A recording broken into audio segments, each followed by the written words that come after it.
ఇక్కడున్న ప్రస్తుతం అయితే నిజామాబాద్లో ఉన్న సమస్య పసుపు బోర్డు సమస్య ఒకటి అవుతుంది. రైతులకు మొన్న మునిగిపోయింది. ఆ మునిగిపోయిన రైతులకు ఇంతవరకు పరిహారం కట్టియలేదు. ఆ పరిహారం విషయంలో ఏ నాయకుడు కూడా మాట్లాడతా లేదు. ఇక్కడున్న ఎంపీ అయితేంది, బీజేపీ ఎమ్మెల్యే అయితేంది, ఎవరు కూడా దీనికి పట్టింపు లేదు. వాళ్ళకు ఇక్కడున్న కాంగ్రెస్ ప్రభుత్వానికి కూడా పట్టింపు లేదు. కాబట్టి కవితమ్మ మీరు ఈ విషయాన్ని కేంద్ర ప్రభుత్వం దృష్టికి కానీ మరి రాష్ట్ర ప్రభుత్వం దృష్టికి కానీ తీసుకుపోయి మాకు నష్టపరిహారాన్ని పూర్తి స్థాయిలో అందించే విధంగా మీరు ఫైట్ చేయాలని చెప్పేసి వాళ్ళు కోరుకుంటున్నారు.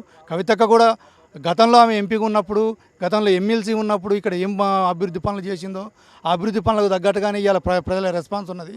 ఆమె మా ఇంటి ఆడబిడ్డ కాబట్టి మేము ఆశీర్వదిస్తున్నాం. మా ఇంటి ఆడబిడ్డగా ఫస్ట్ మా మొత్తం దొక్కింది. మేము ఇక్కడ నుంచి ఆమెను ఆశీర్వదించి తెలంగాణ రాష్ట్రానికి పంపుతున్నాం.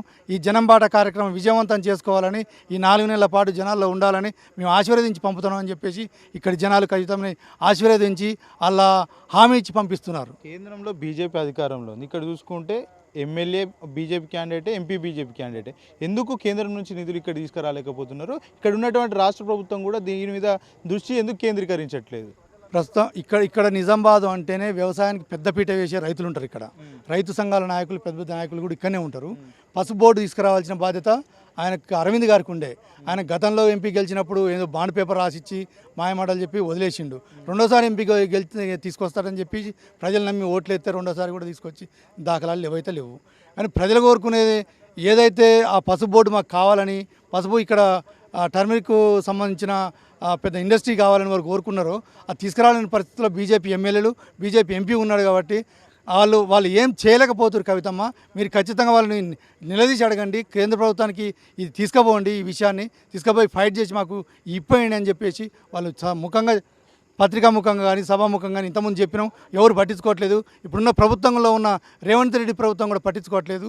మొన్న మునిగిపోయిన గ్రామాలకు ఏమాత్రం కూడా ఇంతవరకు పరిహారం కట్టేయలేదు. కాబట్టి మీరు అండగా ఉండాలి మాకు అని చెప్పేసి కవితమ్మకు ఆశీర్వదించుకుంటూ వాళ్ళు ఎమ్మటి ఉంటున్నారు. అంటే నిజామాబాద్ జిల్లాలో చూసుకుంటే చాలా పెద్ద ఎత్తున వ్యవసాయ ఆధారిత కుటుంబాలు ఉంటాయి కదా.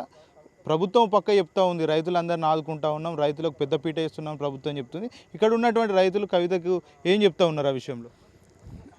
రైతు ప్రభుత్వం అని చెప్పి అధికారంలోకి వచ్చిన రేవంత్ రెడ్డి రైతుల్ని గత రెండు సంవత్సరాల నుంచి కూడా ఏమాత్రం పట్టించుకునే దాఖలాలు లేవు.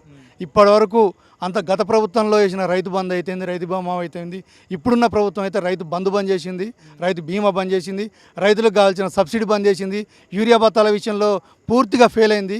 ఈ రేవంత్ రెడ్డి ప్రభుత్వం రైతులకు ఏమాత్రం చేయట్లేదు. రైతులకు శాపంగా మారింది ఈ ప్రభుత్వం. కాబట్టి రైతులు ఒకటే